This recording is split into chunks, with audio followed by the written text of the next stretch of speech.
నమస్తే welcome to VMR logics నేను మీ జ్యోతి ఈ రోజు మనం జూలై 11th అండ్ 12th కి సంబంధించిన కరెంట్ ఇష్యూస్ ఏవైతే ఉన్నాయో ఒక్కొక్కటిగా డిస్కస్ చేద్దాం అంతకంటే ముందు ఆస్పిరెంట్స్ అందరికీ ఇంపార్టెంట్ అనౌన్స్మెంట్ ఏంటి అంటే మన విఎంఆర్ లాజిక్స్ లో ఎవ్రీ మండే ఆఫ్లైన్ బ్యాచ్ అనేది స్టార్ట్ అవుతుంది అండ్ విఎంఆర్ సార్ కి సంబంధించిన అర్థమెటిక్ కంటెంట్ అనేది అప్డేట్ చేయడం జరిగింది అంటే nothing but each and every concept loan number of models తో అప్డేటెడ్ వర్షన్ ని లాంచ్ చేయడం జరుగుతుంది అనమాట అండ్ మాక్ టెస్ట్ ఎక్స్ప్లెనేషన్స్ ఏవైతే ఉంటాయో అవి మన VMR sir Kadambari madam and Soumya madam చేత ఎక్స్ప్లెయిన్ చేయించడం జరుగుతుంది త్వరలో జిఎస్ కి సంబంధించిన మాక్ టెస్ట్ కూడా కండక్ట్ చేసి వాటికి సంబంధించిన ఎక్స్ప్లెనేషన్స్ కూడా మీ ముందుకు తీసుకురావడం జరుగుతుంది అయితే ఇవి మా విఎంఆర్ లాజిక్స్ యొక్క ఆన్లైన్ అండ్ ఆఫ్లైన్ నంబర్స్ ఎవరికైనా ఎలాంటి డౌట్స్ ఉన్నా ఈ నంబర్స్కి కాల్ చేసి మీ డౌట్స్ని క్లారిఫై చేసుకోవచ్చు so today moving to our first topic in July 11th and 12th ఈ 2 డేస్లో కవర్ అయిన కరెంట్ ఇష్యూస్ ఏవైతే ఉన్నాయో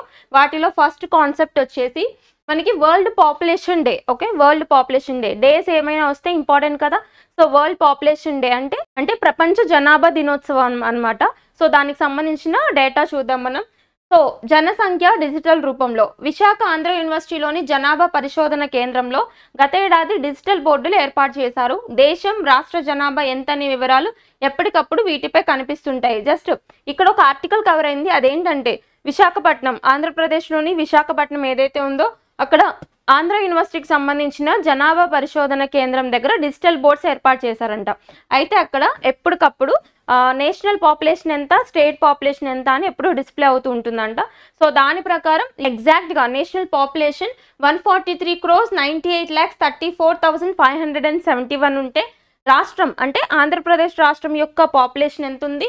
5,78,96,398 ఓకే ఇది పాపులేషన్ సో దీనికి సంబంధించి మనం కొంత ఇన్ఫర్మేషన్ చూద్దాం వరల్డ్ పాపులేషన్ డే ఏంటి అసలు ఎప్పుడు స్టార్ట్ చేశారు దాని యొక్క థీమ్ ఏంటి ఇయర్కి so World population Day was established by the United Nation and first observed in 1989 for the first time ఎప్పుడు అబ్జర్వ్ చేశారు అంటే ఎప్పుడు సెలబ్రేట్ చేశారు అంటే 1989లో World population Day first time celebrate చేశారు అండ్ దానికి సంబంధించి అయితే ఆ డే ఏంటో చూడండి July 11th okay July 11th World population Day అని పిలుస్తాం సో ఎందుకు కమెమరేషన్ అంటే idea was inspired by the world population reaching 5 billion on July 11, 1987 prompting doctor K C Zachariah a senior demographer at the World Bank to suggest marking the occasion as World Population Day nothing but July 11th 1987 5 billion population reach అయిన సందర్భంగా United nation వాళ్ళు ఎప్పటి నుంచి 1989 నుంచి celebrate చేస్తున్నారు అనమాట every year July 11th ఓకేనా and next theme ఈ ఇయర్ థీమ్ ఏంటో చూడాలి ఏ డే వచ్చినా థీమ్ చూడాలి కదా so 2024 world population day July 11th యొక్క థీమ్ ఏంటి అంటే leave no one behind and count everyone it is the theme for world population day 2024 అంటే ఎవరిని విడిచిపెట్టొద్దు అందరినీ కౌంట్ చేయాలి అని ఓకే ట్రాన్స్లేట్ చేయొద్దు బట్ అర్థం అవడానికి కోసం చెప్పాను నేను యాజ్ ఇట్ ఈస్ నేర్చుకోవాలన్నమాట తెలుగు అయినా ఇంగ్లీష్ మీడియం అయినా కానీ థీమ్ యాజ్ ఇట్ ఈస్ నేర్చుకోవాలి అంటే leave no one behind count everyone is the theme for world population day 2024 next concept ముస్లిం మహిళలకు భరణం ఇది దేనికి సంబంధించింది మనం ఆల్రెడీ ఈ ఆర్టికల్ గురించి కొంత బ్రీఫ్ డేటా చూసాము సో దానికి కంటిన్యూషన్ అనమాట ఏంటి అంటే ఇక్కడ ముస్లిం విమెన్ ఎవరైతే ఉంటారో వాళ్ళకు కూడా విడాకుల తర్వాత అంటే డివోర్స్ తర్వాత భరణం తీసుకునే రైట్ ఉంటుంది అని చెప్పేసి ఒక క్లాజ్ని చూపించడం జరిగింది దేని ప్రకారం సిఆర్పిసి క్రిమినల్ ప్రొసీజర్ కోడ్ ఉంది కదా 1973 సో దాని ప్లేస్లో మనకి రీసెంట్గా ఏమొచ్చింది బిఎన్ఎస్ఎస్ వచ్చింది కదా భారతీయ నాగరిక సురక్ష సంహిత అని చెప్పి ఓకే సో సిఆర్పిసిలోని సెక్షన్ 125 ఆధారం చేసుకొని ఈ యొక్క తీర్పు ఇవ్వడం జరిగిందనమాట సో దానికి సంబంధించి కొంత దీని యొక్క బ్యాక్గ్రౌండ్ చూద్దాం అంటే దీని మీద ఏమైనా కేసు ఉందా ఇంతకుముందు okay so first of all విచారణ సందర్భంగా ధర్మాసనం కీలక వ్యాఖ్యలు ఏం చేసింది చూద్దాం మీకు ఇంపార్టెంట్ ఏ పాయింట్స్ ఫోకస్ చేయాలో అవి మాత్రం నోట్ చేసుకోండి section 125 of the code of criminal procedure అంటే సిఆర్పిసి సెక్షన్ 125 సో వివాహితలకే కాకుండా మహిళలందరికీ వర్తిస్తుంది అయితే అసలు ఈ సెక్షన్ ఏంటో చూద్దాం ఫస్ట్ ఆఫ్ ఆల్ ముస్లిం మహిళలకు భరణం విషయంలో సర్వోన్నత న్యాయస్థానం సంచలన తీర్పు వెలువరించింది విడాకులు తీసుకున్న ముస్లిం మహిళలు సిఆర్పిసి సెక్షన్ 125 కింద తమ భర్త నుంచి భరణం పొందొచ్చని తెలిపింది అర్థమైందా ఓకేనా so even the Muslim women's can get the compensation from there husband అనమాట ఓకేనా డివోర్స్ తీసుకున్న తర్వాత ఓకే అలా చెప్పేది section 125 of the CrPC. Okay, and next, ఆర్థికంగా పెట్టే స్థాయిలో ఉన్న వ్యక్తి తన భార్య, పిల్లలు, తల్లిదండ్రుల ఆలన పాలన అవసరమైన ఖర్చు భరించాల్సిందే సెక్షన్ 125 స్థూలంగా చెప్తుంది. అయితే దీనికి సంబంధించి కొంత హిస్టారికల్ బ్యాక్గ్రౌండ్ చూద్దాం. మనకి స్టేట్మెంట్స్లో అడిగే ఛాన్స్ ఉంటుంది అనమాట. ఓకేనా, భరణం చరిత్ర ఇప్పటిది కాదు. అయితే విడాకులు ఇచ్చిన భార్యకు భరణం చెల్లించే కేసులు కొత్తవి కాదు. 1985లో Shah Bano case, very very important పాలిటీలో. 1985 షాబానో కేస్, వెరీ ఇంపార్టెంట్. మనకి 1985లో షాబానో కేసు దేనికి సంబంధించింది అంటే డివోర్స్ కాంపెన్సేషన్ రిలేటెడ్ కేసు అనమాట. అది చూద్దాం. సో మతంతో సంబంధం లేకుండా విడాకులు ఇచ్చిన మహిళలకు భరణం చెల్లించాల్సిందేనే సిఆర్పిసి సెక్షన్ 125ను ఉటంకిస్తూ ఆ సమయంలో సుప్రీంకోర్టు కీలక తీర్పునిచ్చింది. సేమ్ ఇప్పుడు ఏం తీర్పు వచ్చిందో అదే తీర్పు ఆ యొక్క కేసులోనూ వచ్చిందనమాట. ఓకే, మతంతో సంబంధం లేకుండా, ఏ మతం అనేది సంబంధం లేకుండా ఇవ్వాలి. అయితే దాని తర్వాత ఒక చట్టం వచ్చింది, Muslim Women Rights Protection Act అని చెప్పి. దాని సంగతి చూద్దాం. అయితే మరుసటి ఏడాది తీసుకొచ్చిన Muslim Women Protection of Rights on Divorce చట్టం 1986 ఈ తీర్పును నీరుగార్చింది. ఇద్దత్ సమయం అంటే విడాకులు తీసుకున్న తర్వాత 90 రోజుల వ్యవధిలోనే భార్యకు భర్త భరణం చెల్లించాలని, 3 నెలలు పూర్తయ్యాక చెల్లించాల్సిన పని లేదని చట్టం పేర్కొంది. ఈ చట్టం రాజ్యాంగ చెల్లుబాటును సవాల్ చేస్తూ పలువురు సుప్రీంకోర్టు గడప తొక్కారు. దీంతో ధర్మాసనం విడాకులిచ్చిన ముస్లిం భార్యకు ఇద్దత్ సమయంలోనే కాకుండా ఆమె మరో వివాహం చేసుకునే వరకు లేదా తనకు తానుగా ఆర్థికంగా నిలదొక్కునే వరకు భర్త భరణం చెల్లించాలని ఆదేశించింది. ఓకే, అంటే కంటిన్యూస్ గా చూడండి, ఇది మన history. First of all Shah Bano case 1985లో ఏం చెప్పింది, మతంతో సంబంధం లేకుండా ఎవరైనా కానీ డివోర్స్ తీసుకున్న విమెన్కి ఖచ్చితంగా కాంపెన్సేషన్ అనేది పే చేయాలి హస్బెండ్ అని చెప్పింది. తర్వాత 1986లో Muslim Women Protection of Rights on Divorce Act 1986 ప్రకారం ఏం చెప్పారంటే జస్ట్ ఇద్దత్ ఉంటుంది కదా, ఇద్దత్ పీరియడ్ అంటే నథింగ్ బట్ 90 రోజులు అనమాట. డివోర్స్ తీసుకున్న తర్వాత 90 రోజులు లేదా 3 నెలలు ఈ లోపు మాత్రమే, ఈ 90 రోజులు మాత్రమే కాంపెన్సేషన్ ఇవ్వాలి, తర్వాత ఇవ్వాల్సిన అవసరం లేదని 1986 చట్టం చెప్పింది.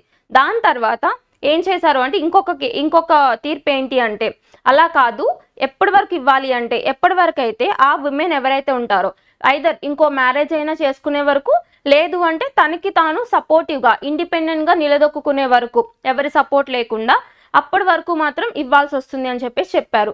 రీసెంట్గా మళ్ళీ సెక్షన్ 125 గురించి చెప్పారు సిఆర్పిసిలోది. ఓకే, జస్ట్ గుర్తుపెట్టుకోండి, ఇది ఈ యొక్క చట్టాలు ఇంపార్టెంట్ అనమాట.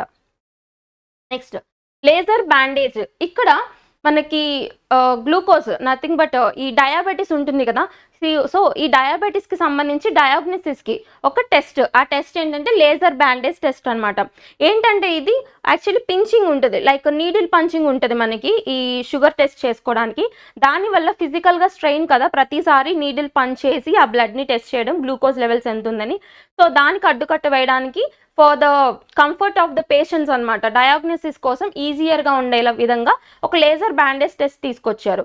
ఏంటంటే అది పంచింగ్ అవసరం లేకుండా జస్ట్ బ్యాండేజ్ వేసుకున్నప్పుడు అక్కడ స్వెట్ ఉంటుంది కదా, స్వెట్ని ఆధారం చేసుకుని స్వెట్ని డయాగ్నోస్ చేసి మన యొక్క బాడీలో షుగర్ లెవెల్స్ ఎలా ఉన్నాయని చెప్పే టెస్ట్ అనమాట. ఓకే, ఇది కాన్సెప్ట్. ఒకసారి ఎవరు తయారు చేశారో స్క్రిప్ట్ చూద్దాం మనం. మధుమేహాలకు శుభవార్త, రక్తంలో గ్లూకోజ్ స్థాయిల కోసం రోజు చేసే సూది పరీక్షకు చెక్. ఓకే, సో మధుమేహులు తమ రక్తంలో గ్లూకోజ్ స్థాయిలు ఎలా ఉన్నాయో తెలుసుకోవడానికి రోజు finger prick test.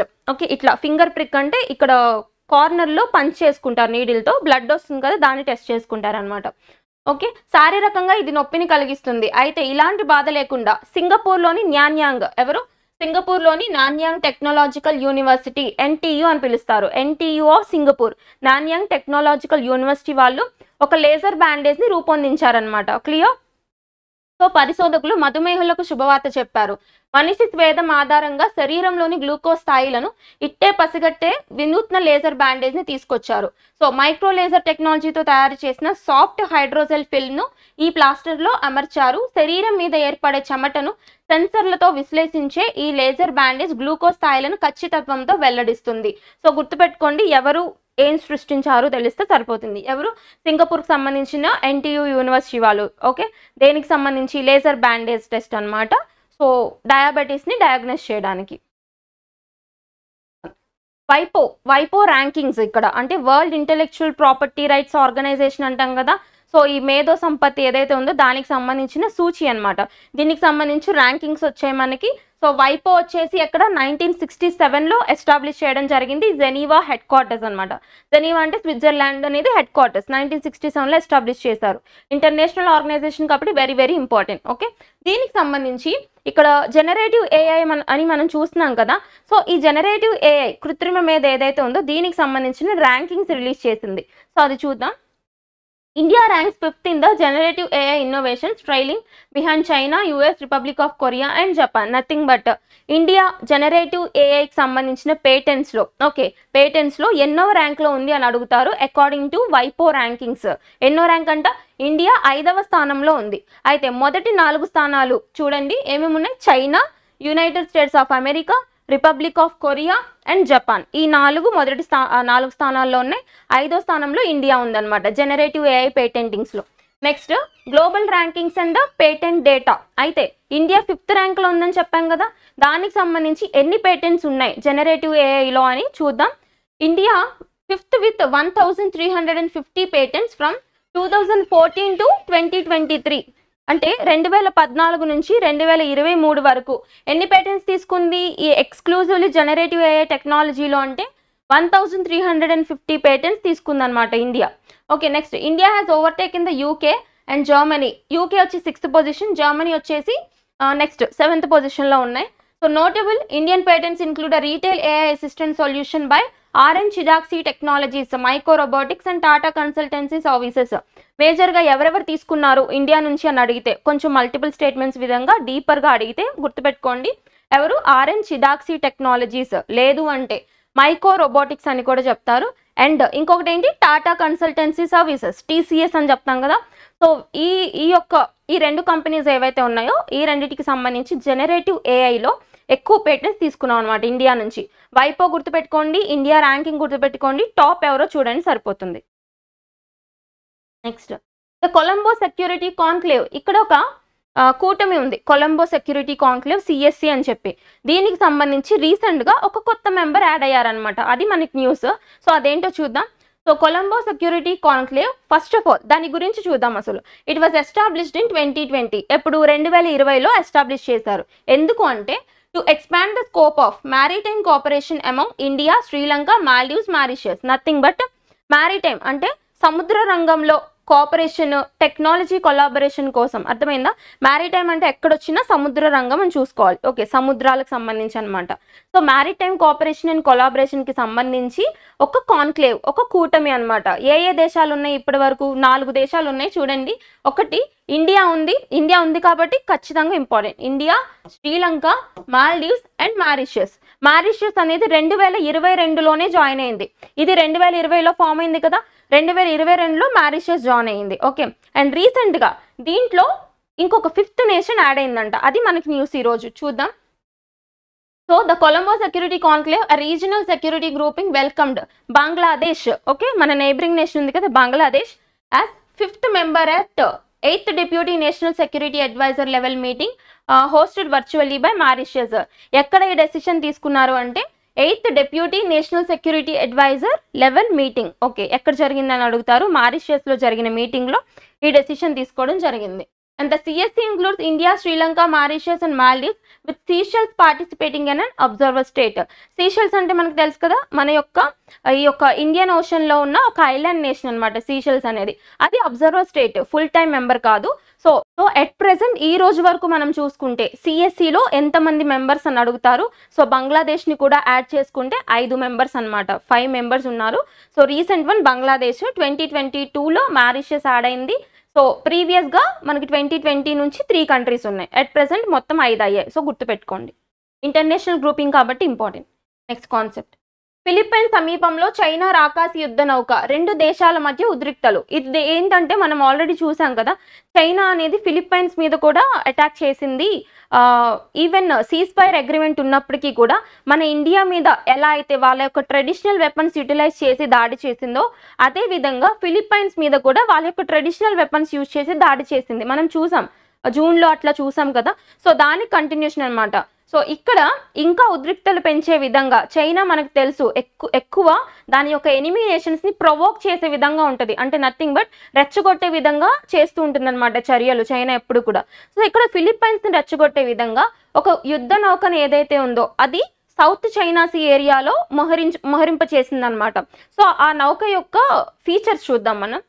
So China Philippines మధ్య ఉద్రిక్తతలు పెరుగుతున్నాయి. గత నెల వివాదాస్పద దక్షిణ చైనా సముద్రంలోని సెకండ్ థామస్ షోల్ సమీపంలో చైనా ఫిలిప్పైన్స్ జవాన్ల మధ్య ఘర్షణ నేపథ్యంలో దక్షిణ చైనా సముద్రంలోని ఫిలిప్పైన్స్ ప్రత్యేక ఆర్థిక జోన్ స్పెషల్ ఎకనామిక్ జోన్ సమీపంలో చైనా తన రాకాసి యుద్ధ నౌకను మోహరింపడం ప్రాధాన్యత సంతరించుకుంది. ఈ నౌక మోహరింపు ఈ నెల 6న జరిగింది.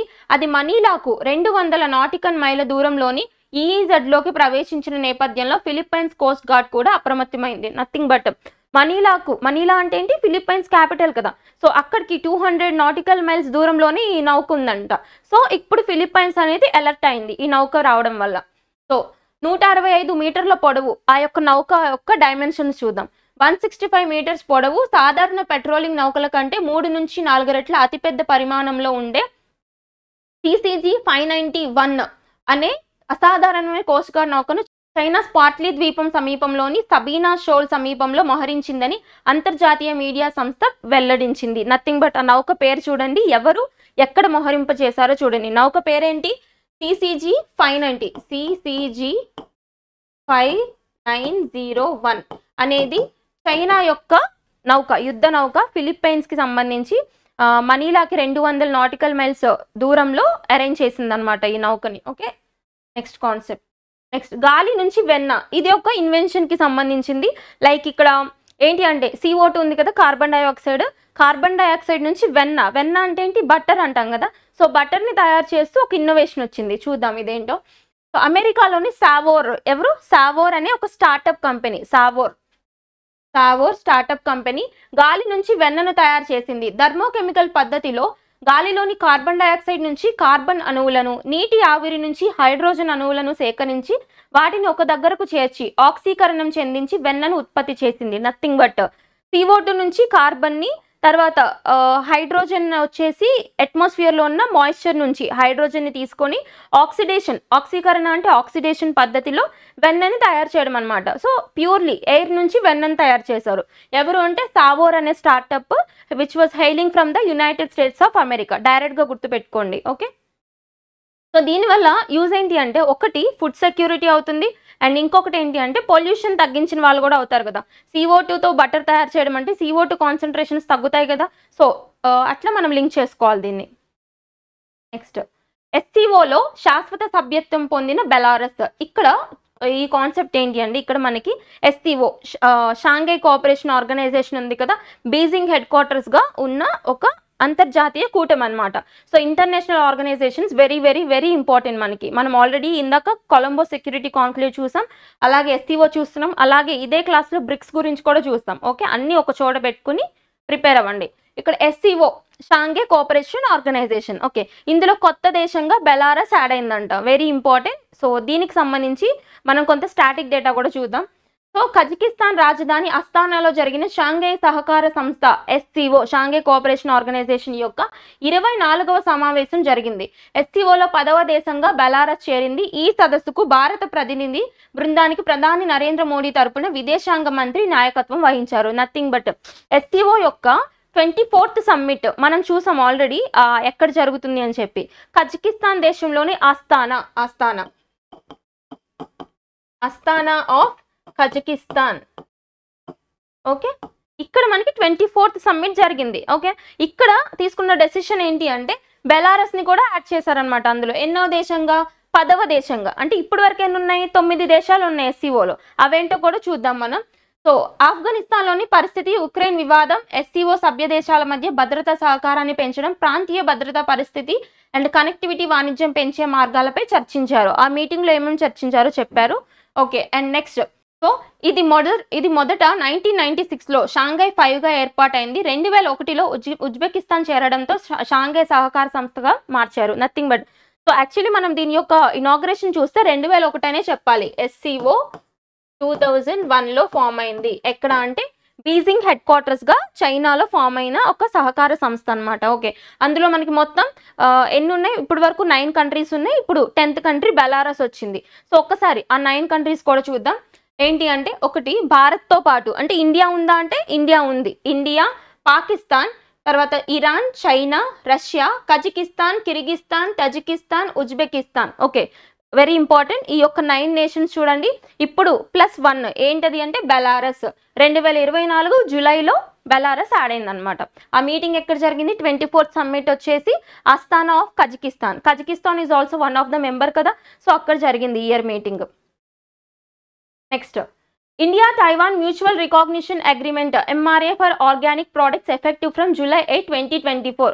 ఇది దేనికి సంబంధించింది అంటే, సో రీసెంట్గా మనకి, సో ఇక్కడ ఎలా అడగొచ్చు అంటే క్వశ్చన్, రీసెంట్గా ఇండియా అండ్ ఇంకొక దేశం కలిసి ఆర్గానిక్ ప్రోడక్ట్స్కి సంబంధించిన ఒక మీటింగ్ కండక్ట్ చేశారు. అది ఏ కంట్రీతో అని అడగొచ్చు. డైరెక్ట్గా గుర్తుపెట్టుకోండి, India and Taiwan.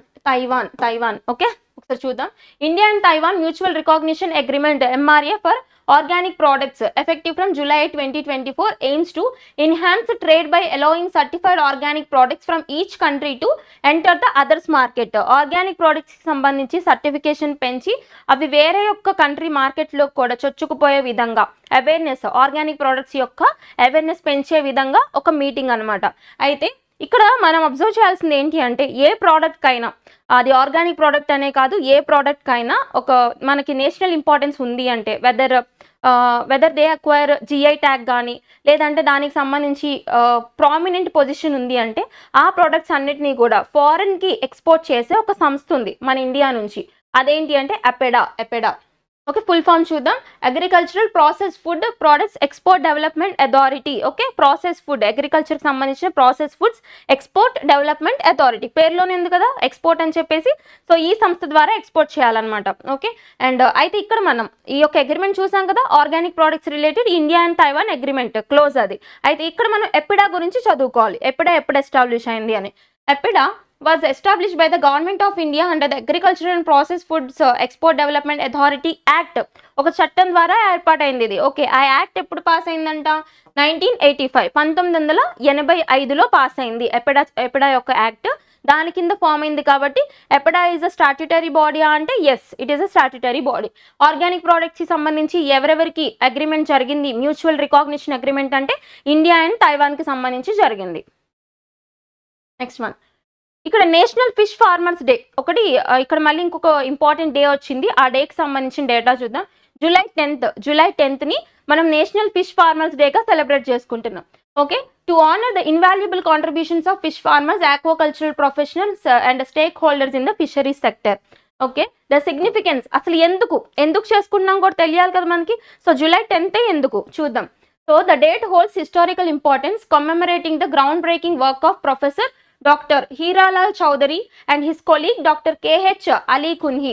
On this day in 1957, they successfully demonstrated the induced breeding of Indian major carps using the hypophysation technique, sparking a revolution in inland aquaculture.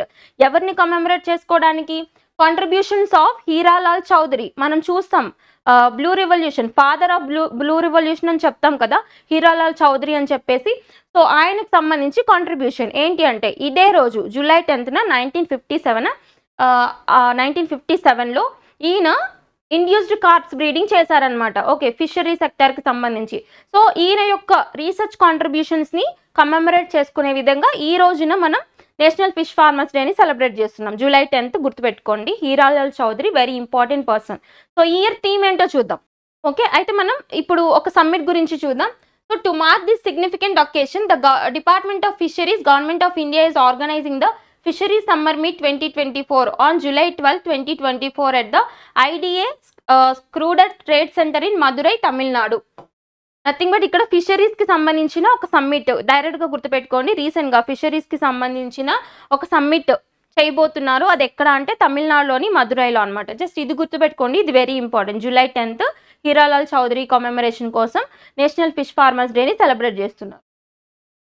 Next ఆత్మహత్యల భారతం ఏంటి అంటే ఇది ఇండియాలో ఓకే ఇది మనకి వెరీ వెరీ ఇంపార్టెంట్. ఈ ఆర్టికల్లో ఉన్న ప్రతి ఒక్క పాయింట్ ఇంపార్టెంట్ అనమాట. ఎందుకు అంటే ఇది మనకి డేటా వచ్చేసి నేషనల్ క్రైమ్ రికార్డ్స్ బ్యూరో ఉంది కదా, ఎన్సీఆర్బీ డేటా అని చెప్తాం, దాని ప్రకారం ఇచ్చిన ఆర్టికల్ అనమాట. సో చూద్దాం దేనికి సంబంధించింది ఇది. ఇండియాలో సూసైడ్స్ ఎన్ని ఉన్నాయి, ఏ కేటగిరీలో ఎన్ని ఉన్నాయి, ఇయర్ బై ఎలా పెరిగాయి అని చెప్పేసి ఒక రిపోర్ట్ అనమాట. Very very important. చూద్దాం. దేశంలో ఆత్మహత్యలు చేసుకుంటున్న వారి సంఖ్య పెరిగిపోతుంది. సో ప్రపంచంలో ఎక్కువ బలవన్మరణాలు నమోదవుతున్నది భారత్లోనే అని గణాంకాలు చెప్తున్నాయి. నేషనల్ క్రైమ్ రికార్డ్స్ బ్యూరో ఇటీవల విడుదల చేసిన నివేదిక 2022 అర్థమైందా, 2022కి సంబంధించిన డేటా ఇప్పుడు రిలీజ్ చేశారు. సంవత్సరంలో దేశానికి 1.71 లక్షల మంది ఆత్మహత్య చేసుకున్నారు. ఎంతమంది అంట, 1.71 లక్షల మంది. అండ్ 2021 కంటే ఇది 4.2%, 2018 కంటే 27% ఎక్కువ. చూసారా, పెరుగుతూనే ఉంది ఇయర్ బై ఇయర్. ఓకేనా. గతంలో ఎన్నడూ లేని విధంగా 1,00,000 జనాభాకు ఆత్మహత్యల రేటు 12.4గా నమోదైంది. అయితే ఇది చూడండి ఏ కేటగిరీ వాళ్ళు సూసైడ్ చేసుకుంటున్నారు అని. ఇక్కడ రోజు కూలీలు 26.4%, గృహిణీలు 14.8%, స్వయం ఉపాధి పొందుతున్న వారు 11.4%, ఉద్యోగులు 9.6%, నిరుద్యోగులు 9.2%, విద్యార్థులు 7.6%, రైతులు 6.6%, ఫార్మర్ 6.6%, తర్వాత విద్యార్థులు స్టూడెంట్స్ వచ్చి 7.6%, తర్వాత గృహిణులు కూడా ఇంపార్టెంట్ 14.8%. నెక్స్ట్ వృద్ధులు 0.8% అండ్ ఇతరులు. ఓకే, సో ఈ డేటా అనేది మనకి ఇంపార్టెంట్. ఎక్కడైనా మీకు డైరెక్ట్గా స్టేట్మెంట్స్లో అడగొచ్చు, లేదంటే ఏదైనా డిస్క్రిప్టివ్ ఆన్సర్ రైటింగ్స్లో ఇలాంటి డేటా మనం సూసైడ్స్ గురించి ఎక్స్ప్లెయిన్ చేసినప్పుడు according to NCRB data reports అని చెప్పి ఇలాంటివి రాసి ఇలాంటి స్టాటిస్టిక్స్ రాస్తే స్కోరింగ్ ఎక్కువ వచ్చే ఛాన్స్ ఉంటుంది అనమాట. So focus on this article. Okay, and ఈ కాన్సెప్ట్ చూడండి, అంటే ఇయర్ వైజ్ ఎలా పెరుగుతూ వచ్చింది అని చెప్పేసి మనకి 2018లో చూస్తే 1,34,516 ఉంటే సూసైడ్స్, మనకి 2022కి 1,70,922 వెళ్ళాయి. ఓకే, జస్ట్ అబ్జర్వ్ చేయండి. నెక్స్ట్ కాన్సెప్ట్ సూసైడ్ క్యాప్సూల్ పై స్విట్జర్లాండ్ నిషేధం. ఇదేంటి అంటే ఇటీవల అంటే ప్రీవియస్గా ఒకసారి స్విట్జర్లాండ్ ఏం చేసిందంటే ఒక సూసైడ్ క్యాప్సూల్ని డిజైన్ చేసింది. ఇప్పుడు దాని మీద నిషేధించింది అనమాట. ఓకే, అసలు ఏంటి సూసైడ్ క్యాప్సూల్ అంటే ఎవరైనా బ్రతకలేని సిచ్యువేషన్లో బ్రతుకుతూ ఉంటే, ఏదైనా డేంజరస్ డిసీజెస్ బారిన పడి దానికి ట్రీట్మెంట్ లేక బ్రతకలేక చావలేక బ్రతుకుతూ ఉన్న వాళ్ళు ఉంటారు కదా, కొంచెం మర్సీఫుల్ సిచ్యువేషన్లో ఉంటారు వాళ్ళు. ఓకే, మనం జాలి పడే సిచ్యువేషన్లో ఉంటారనమాట. సో అలాంటి వాళ్ళు బ్రతకడం కంటే చనిపోవడమే బెటర్ అని చెప్పేసి వాళ్ళ ఫ్యామిలీ మెంబర్స్ ఫీల్ అయ్యే ఛాన్స్ ఉంటుంది ఒక్కొక్కసారి. ఈవెన్ ఆ బెడ్ మీద ఉన్న వాళ్ళు కూడా అలా ఫీల్ అవ్వచ్చు. సో అలా ఉన్న వాళ్ళని వాళ్ళ యొక్క వెంటిలేటర్ సపోర్ట్ తీసేయడాన్ని మెర్సీ కిల్లింగ్ అని చెప్తాం మనం. యుథనేషియా అని చెప్తారు, గుర్తుపెట్టుకోండి. యుథనేషియా అంటే మెర్సీ కిల్లింగ్ అంటే దయతో చంపడం అనమాట యుథనేషియా అంటే. అయితే ఇండియాలో యాక్టివ్ యుథనేషియా ఉందా, ప్యాసివ్ యుథనేషియా ఉందా అని అడుగుతారు మనల్ని. ఇండియాలో యాక్టివ్ యుథనేషియా లేదు, ప్యాసివ్ మాత్రమే ఉంది. డిఫరెన్స్ ఏంటి అంటే ప్యాసివ్ యుథనేషియా అంటే ఇండైరెక్ట్గా ప్రాణం తీయడం, అంటే నథింగ్ బట్ వాళ్ళకి వెంటిలేటర్ సపోర్ట్ కావాలి అనుకుందాం, ఆక్సిజన్ సపోర్ట్, డైరెక్ట్గా ఆక్సిజన్ సపోర్ట్ తీసేస్తారు అంతే, అది ప్యాసివ్ యుథనేషియా. యాక్టివ్ యుథనేషియా అంటే ఏంటో తెలుసా, ఏదైనా లీగల్ కాంపౌండ్స్ అంటే పాయిజన్స్ కానీ అలాంటివి ఏమైనా ఇచ్చి చంపడం అనమాట. సో అది క్రైమ్ అవుతుంది కాబట్టి ఈవెన్ వాళ్ళ కన్సర్న్తో అయినా అలా చేయకూడదు. కాబట్టి ఇండియాలో యాక్టివ్ యుథనేషియా లేదు, ఓన్లీ ప్యాసివ్ యుథనేషియానే ఉంది. దానికి రిలేటెడ్ ఇది మనం రిలేట్ చేసుకోవచ్చు. ప్రీవియస్లీ స్విట్జర్లాండ్లో ఒక క్యాప్సూల్ తయారు చేశారు, ఇలానే మెర్సీ కిల్లింగ్ చేయడానికి కోసం ఒక క్యాప్సూల్ తయారు చేశారు. అది చూద్దాం. అది ఇప్పుడు బ్యాన్ చేశారనమాట. సో క్షణాల్లో ప్రాణాలు తీసేసే సూసైడ్ క్యాప్సూల్ను స్విట్జర్లాండ్ నిషేధించింది. ఎగ్జిట్ స్విట్జర్లాండ్ అనే కంపెనీ సార్కోఫాగస్ పేరుతో ఈ మెషిన్ తయారు చేసింది. It's very important. సార్కోఫాగస్ అనేది రీసెంట్గా న్యూస్లోకి వచ్చింది. అది దేనికి సంబంధించింది అని అడుగుతారు. దేనికోసం, సూసైడల్ క్యాప్సూల్ అనమాట. స్విట్జర్లాండ్కి సంబంధించిన ఎవరు, ఎగ్జిట్ స్విట్జర్లాండ్ అనే ఒక స్టార్టప్ తయారు చేసిన సూసైడల్ క్యాప్సూల్. ఓకే, అయితే ఈ సూసైడ్ క్యాప్సూల్ వల్ల దుష్పరిణామాలు ఉంటాయని భావించిన స్విట్జర్లాండ్ ప్రభుత్వం దీనిపై నిషేధం విధించింది. జస్ట్ గుర్తుపెట్టుకోండి, ఇప్పుడు నిషేధించింది. దానికి మనం ఇండియాలో యుథనేషియాని లింక్ చేసుకోవచ్చు, మెర్సీ కిల్లింగ్. ఇండియాలో ప్యాసివ్ మాత్రమే ఉంది, యాక్టివ్ లేదు. నెక్స్ట్ ఇది మన దేశీ స్పేస్ స్టేషన్. ఓకే, ఇక్కడ మనకి ఇంటర్నేషనల్ స్పేస్ స్టేషన్కి సంబంధించిన ఆర్టికల్ అనమాట ఇది. ఇప్పుడు ఫర్ ఎగ్జాంపుల్ మనకు ఆల్రెడీ ఇంటర్నేషనల్ స్పేస్ స్టేషన్ ఉంది కదా, ఇప్పుడు 5 కంట్రీస్ కలిసి 1998లో ఏర్పాటు చేశాయి. ఎక్కడ? లో ఎర్త్ ఆర్బిట్లో ఏర్పాటు చేశాయి. లో ఎర్త్ ఆర్బిట్ అంటే ఎర్త్ నుంచి 300 కిలోమీటర్స్ నుంచి అప్రాక్సిమేట్లీ 300 కిలోమీటర్స్ నుంచి 1250 కిలోమీటర్స్ వరకు ఉన్న రేంజ్ ఏదైతే ఉందో దాన్ని మనం లో ఎర్త్ ఆర్బిట్గా పిలుస్తాం స్పేస్లో. ఓకే, అక్కడ ఆ యొక్క మార్జిన్లో మన ఇంటర్నేషనల్ స్పేస్ స్టేషన్ అనేది ఉంది. ఏ ఏజెన్సీస్ కలిసి చేశాయంటే, ఒకటి రాస్కాస్మోస్ రష్యాకి సంబంధించింది, తర్వాత సిఎస్ఏ కెనడా, ఈఎస్ఏ యూరోప్, తర్వాత జాక్సా జపాన్కి సంబంధించింది, అండ్ నాసా యూఎస్ఏకి సంబంధించింది. 1998లో ఎస్టాబ్లిష్ చేశాయి. ఇప్పుడు రీసెంట్గా దాన్ని కూల్ చేసే ప్రాజెక్ట్ కూడా ఎలాన్ మస్క్కి ఇచ్చారు. ఓకే, అది క్లియర్. అయితే ఇండియాకి ఓన్ స్పేస్ స్టేషన్ ఉందా అంటే ఇప్పటి వరకు లేదు. సో ఇప్పుడు వచ్చిన అప్డేట్ ఏంటి అంటే, మన ఇండియాకి కూడా ఒక కొత్తగా స్పేస్ స్టేషన్ రాబోతుంది. దానికి ఒక టార్గెట్ పెట్టుకున్నాం, ఈ టార్గెట్ లోపు కంప్లీట్ చేస్తామని. దానికి ఒక పేరు కూడా ఇచ్చాం, అదేంటో చూద్దాం. సో అంతరిక్ష వ్యోమగాములు సేదతీరడానికి పరిశోధనలు నిర్వహించడానికి అంతర్జాతీయ అంతరిక్ష పరిశోధన కేంద్రం ఇంటర్నేషనల్ స్పేస్ స్టేషన్ సేవలు అందిస్తుంది. అమెరికా, రష్యా, జపాన్, ఐరోపా, కెనడా మనం చెప్పుకున్నాం కదా. సో సంయుక్తంగా దీన్ని నిర్వహిస్తున్నాయి. అయితే వినువీధుల్లో అద్భుత విజయాలు సాధిస్తున్న భారత్కు ఇప్పటికీ సొంతగా స్పేస్ స్టేషన్ లేదు. భారతీయ స్పేస్ స్టేషన్ అంతరిక్ష స్పేస్ స్టేషన్ బిఎస్ ఓకే, భారతీయ అంతరిక్ష స్పేస్ స్టేషన్ అనమాట. బిఏఎస్ పేరిట ఇస్రో స్పేస్ స్టేషన్ నిర్మించాలనుకున్నప్పటికీ అది అందుబాటులోకి రావడానికి 2035 వరకు టైం పడుతుందంట ఇస్రోకి సంబంధించి. అయితే ఇలాంటి సమయంలో బెంగళూరుకు చెందిన ఆకాశ లబ్ధి అనే స్టార్టప్ కంపెనీ స్పేస్ స్టేషన్ నిర్మాణానికి సిద్ధమైంది. అది ఎప్పుడు అందుబాటులోకి వస్తుందంటే 2027 నాటికి స్పేస్ స్టేషన్ అందుబాటులోకి తీసుకురావడానికి ప్రణాళికలు సిద్ధం చేసినట్టు కంపెనీ CEO సిద్ధార్థ్ జైనా తెలిపారు. ఈ మేరకు ఎలాన్ మస్క్ చెందిన స్పేస్ ఎక్స్తో జతకట్టునట్టు తెలిపారు. నథింగ్ బట్ గుర్తుపెట్టుకోండి, మనం ఇస్రో కట్టాలనుకున్న బిఏఎక్స్ ఏదైతే ఉందో, భారతీయ అంతరిక్ష స్పేస్ స్టేషన్ ఏదైతే ఉందో, అది ఇంకా రావడానికి 2035 వరకు టైం పడుతుందంట.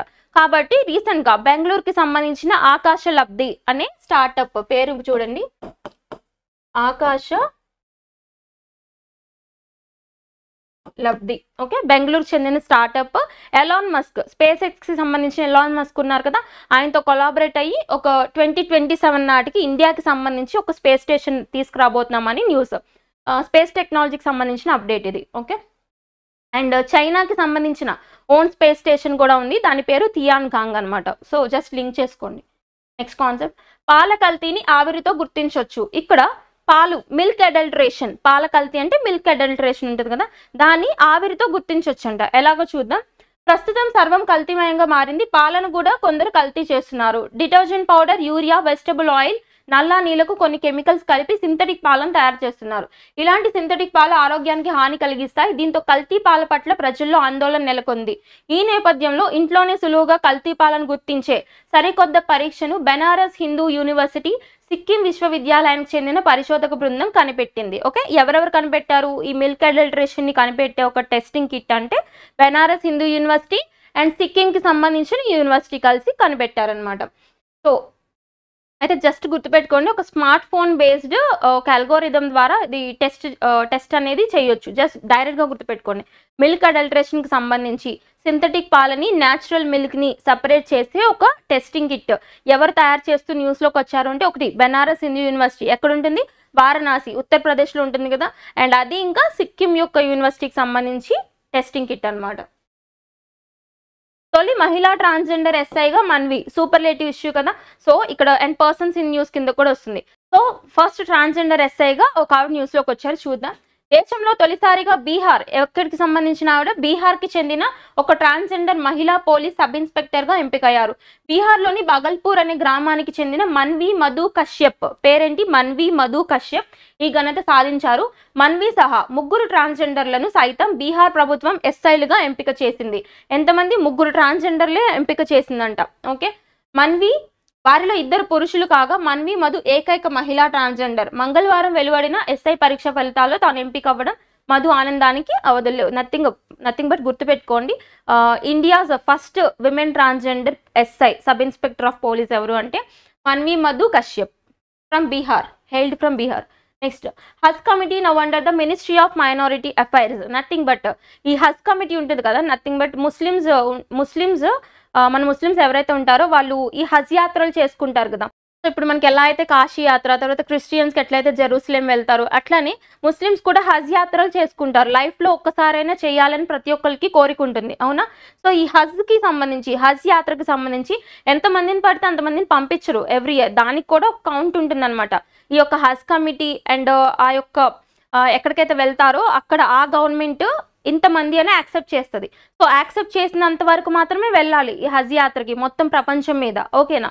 అయితే అది డిసైడ్ చేసేది ఒక ఇండియాలో, అది డిసైడ్ చేసేది, దాన్ని అమలు పరిచేది, దానికి సంబంధించిన శాంక్షన్స్ అవన్నీ ఇచ్చేది హజ్ కమిటీ. సో ఆ హజ్ కమిటీ ఏదైతే ఉందో అది ఇప్పటి వరకు మనకి ministry of external affairs, okay, మనకి తెలుసు కదా ఈ ఫారిన్ మినిస్ట్రీ ఏదైతే ఉందో దాని కింద ఉండేదన్నమాట. ఇప్పుడు ఈ హజ్ కమిటీ ఏదైతే ఉందో అది ఎవరి కిందకి వెళ్ళింది, మినిస్ట్రీ ఆఫ్ మైనారిటీ కిందకి వెళ్ళిందని చెప్పారు. జస్ట్ గుర్తుపెట్టుకోండి, హజ్ కమిటీ ఇంతకు ముందు మినిస్ట్రీ ఆఫ్ ఎక్స్టర్నల్ అఫైర్స్లో ఉండేది, ఇప్పుడు మినిస్ట్రీ ఆఫ్ మైనారిటీ అఫైర్స్కి ట్రాన్స్ఫర్ చేయడం జరిగింది. Important, very important, ministry change కదా, ఇంపార్టెంట్ ఇది. నెక్స్ట్ బ్రిక్స్, ఇక్కడ బ్రిక్స్కి సంబంధించి 10th పార్లమెంటరీ ఫోరం ఒక మీటింగ్ జరిగింది.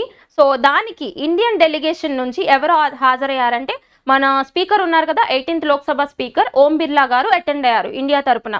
అయితే ఇక్కడ మనం చూడాల్సింది ఫస్ట్ ఆఫ్ ఆల్ ఈ యొక్క మీటింగ్ యొక్క హోస్ట్ వెన్యూ నేషన్ ఎక్కడ అంటే in Saint Petersburg Russia, okay, Saint Petersburg రష్యాలో ఈ మీటింగ్ జరిగింది. 10th పార్లమెంటరీ ఫోరం మీటింగ్ అనేది బ్రిక్స్ కూటమికి సంబంధించి ఎక్కడ జరిగింది అంటే రష్యా, సెయింట్ పీటర్స్బర్గ్. ఇప్పుడు మనం చూడాల్సింది ఏంటంటే బ్రిక్స్, ఇంకో ఇంటర్నేషనల్ ఆర్గనైజేషన్ వస్తుంది ఈరోజు అన్నాను కదా, అది బ్రిక్స్. దానికి సంబంధించి మొత్తం మెంబర్స్ ఎంతమంది ఉన్నారో చూద్దాం. So BRICS it is an intergovernmental organisation comprising, చూడండి, Brazil, Russia, India, China, South Africa, okay, ఇవి 5 నేషన్స్. అండ్ రీసెంట్గా ఇంకొక 5 నేషన్స్ యాడ్ అయ్యాయి. అవేంటి అంటే ఇరాన్, ఈజిప్ట్, ఇథియోపియా, యుఏఈ, ఇంకొకటి కూడా ఉంది సౌదీ అరేబియా, ఓకే, ఇవి 10 నేషన్స్ అనమాట. అర్జెంటీనా కూడా యాడ్ అయ్యేది, అయితే అర్జెంటీనా జాయిన్ అవడానికి ఒప్పుకోలేదు బ్రిక్స్లో, గుర్తుపెట్టుకోండి. And next, so first BRICS summit was held in Yekaterinburg Russia on 16 June 2009, okay. First meeting జరిగిందంటే ఫస్ట్ అప్పటి నుంచి ఇంప్లిమెంటేషన్లోకి వచ్చినట్టు, 2009 నుంచి ఇంప్లిమెంటేషన్లో ఉంది. సో మొత్తం సభ్యుల సంఖ్య ఎట్ ప్రెసెంట్ ఎంతమంది అంటే 10 మంది ఉన్నారనమాట బ్రిక్స్లో, గుర్తుపెట్టుకోండి, వెరీ వెరీ ఇంపార్టెంట్. ఎవరు జాయిన్ అవ్వడానికి ఇష్టపడలేదు, ఏ కంట్రీ అంటే అర్జెంటీనా, అది కూడా చూడండి, important. Next concept 15 highest civilian honours bestowed on ప్రధానమంత్రి నరేంద్ర మోడీ, అంటే నథింగ్ బట్ ఇక్కడ ఈ ఇష్యూ ఎందుకు రైజ్ అయిందంటే అసలు మనకి రీసెంట్గా రష్యాకి సంబంధించిన హైయెస్ట్ సివిలియన్ ఆర్డర్ ఏదైతే ఉందో అది నరేంద్ర మోడీ గారిని వరించడం జరిగింది. చూసాం కదా మనం, ఆల్రెడీ 2 days బ్యాక్ చూసాం న్యూస్. సో దాన్ని లింక్ చేసుకుంటూ ఇప్పటి వరకు నరేంద్ర మోడీ గారిని వరించిన ఇంటర్నేషనల్ అవార్డ్స్ ఏవైతే ఉన్నాయో అవన్నీ ఒక చోట చూసుకుని రాసుకుందాం మనం.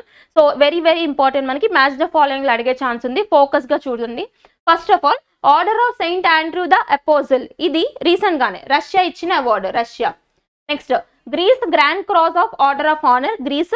And France grand cross of legion, Egypt order of Nile, republic of Palau award, and Papua New Guinea order of Lagohu, Fiji order of Fiji, and Bhutan's order of Druk Gyalpo. Next, US government's Legion of Merit, Bahrain King Hamad order, Maldives order of Nishan, and UAE order of Zayed. Next, Afghanistan state order of Ghazi Amir, and Saudi Arabia order of King Abdul Aziz, Palestine's Grand Collar of State of Palestine. Nothing but A country ఇచ్చింది, ఏ country ఇవ్వలేదని అడగొచ్చు, లేదు అంటే awards పేర్లు ఇచ్చి ఏ కంట్రీకి సంబంధించింది అని అడగొచ్చు, ఓకే, జస్ట్ గుర్తుపెట్టుకోండి. నెక్స్ట్, సుప్రీంకోర్టు న్యాయమూర్తిగా తొలి మణిపూర్ వ్యక్తి, ఇక్కడ పర్సన్స్ ఇన్ న్యూస్. సుప్రీంకోర్టులో న్యాయమూర్తిగా మణిపూర్కి సంబంధించిన ఒక వ్యక్తి నియమించబడ్డారు. సో చూద్దాం ఎవరంటే ఆయన justice N Koteshwar Singh, first person from Manipur. North eastern states నుంచి ఎవరు ఏ అపాయింట్మెంట్లోకి వచ్చినా వెరీ ఇంపార్టెంట్ అనమాట, okay. Justice N Koteshwar Singh పేరును సిఫార్సు చేసిన కొలీజియం సిఫార్సుల మీదకే కదా మనకి జడ్జెస్ అనే వాళ్ళు అపాయింట్ అవుతారు. సో మరో ఖాళీకి తమిళనాడుకు చెందిన జస్టిస్ ఆర్ మహదేవన్ పేరు, ఓకే, వీళ్ళ పేర్లు గుర్తుపెట్టుకోండి.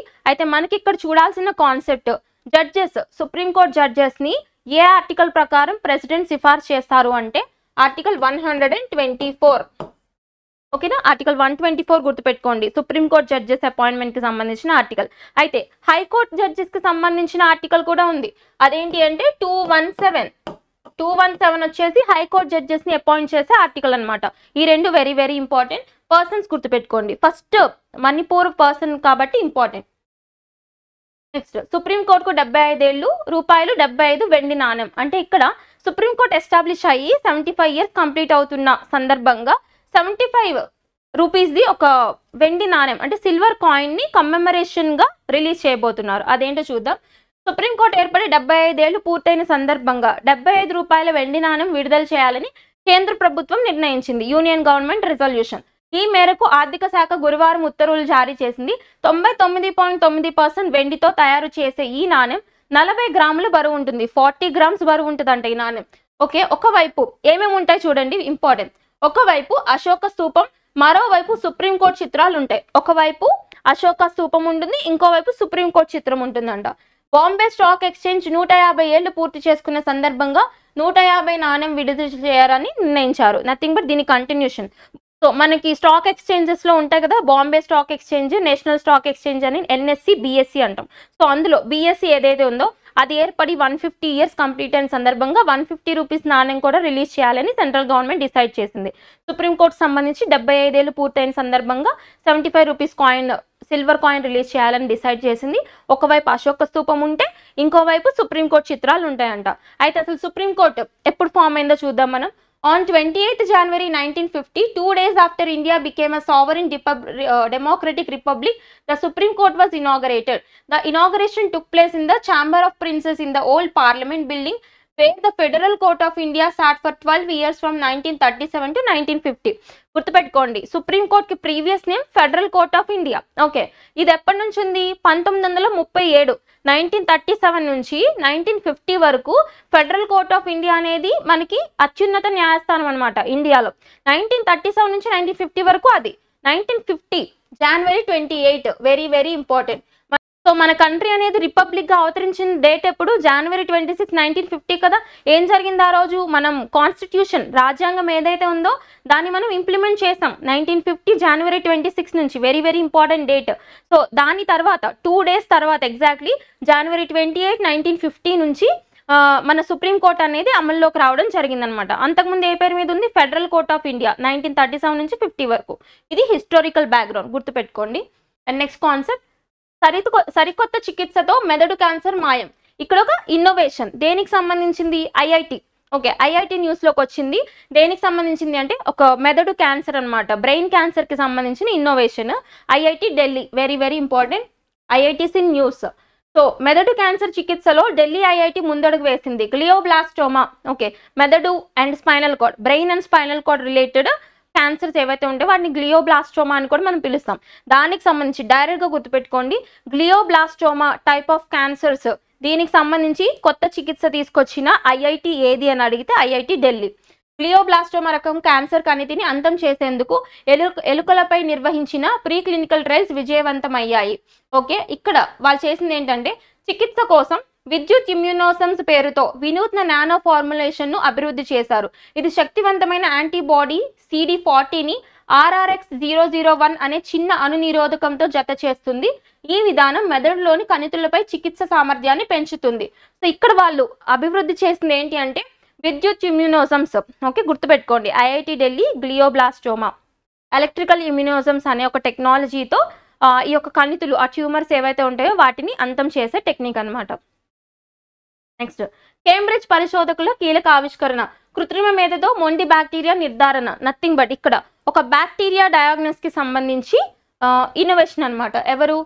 ఔషధాలకు లొంగని మొండి బ్యాక్టీరియాను వేగంగా గుర్తించే దిశగా బ్రిటన్లోని కేంబ్రిడ్జ్ యూనివర్సిటీకి సంబంధించిన పరిశోధకులు ముందడుగు వేశారు. కేవలం సూక్ష్మ దర్శిని సాయంతో అందించిన చిత్రాలను నిశ్చితంగా పరిశీలించడం ద్వారా టైఫాయిడ్ లాంటి మొండి ఇన్ఫెక్షన్ను కనిపెట్టే కృత్రిమ మేధను వారు అభివృద్ధి చేశారు. ప్రస్తుతం ఉన్న విధానాల్లో మొండి బ్యాక్టీరియాను గుర్తించేందుకు రోజుల తరబడి సమయం అవసరమవుతుంది. ఈ సమయాన్ని తగ్గించేందుకు ఏఐని ఉపయోగించుకోవడమే లక్ష్యంగా కేంబ్రిడ్జ్ పరిశోధకులు రీసెర్చ్ చేశారనమాట. నథింగ్ బట్ చాలా హార్డెస్ట్ బ్యాక్టీరియాని కూడా ఈజీగా, త్వరగా అనమాట, అంటే త్వరగా డయాగ్నోస్ చేసే విధంగా ఎవరు తీసుకొచ్చారు అంటే ఈ యొక్క ఇన్నోవేషన్ని కేంబ్రిడ్జ్ యూనివర్సిటీ వాళ్ళు తీసుకొచ్చారు, బ్రిటన్కి సంబంధించి. అండ్ నెక్స్ట్, మాజీ అగ్నివీరులకు పారామిలిటరీలో 10% రిజర్వేషన్. ఇది మనకి అగ్నివీర్ స్కీమ్ ఉంది కదా, 2022లో చాలా కాంట్రవర్సీ అయింది. నంబర్ ఆఫ్ రైట్స్ చెలరేగా ఇండియాలో లా అండ్ ఆర్డర్ ప్రాబ్లమ్స్ వచ్చాయన్నమాట.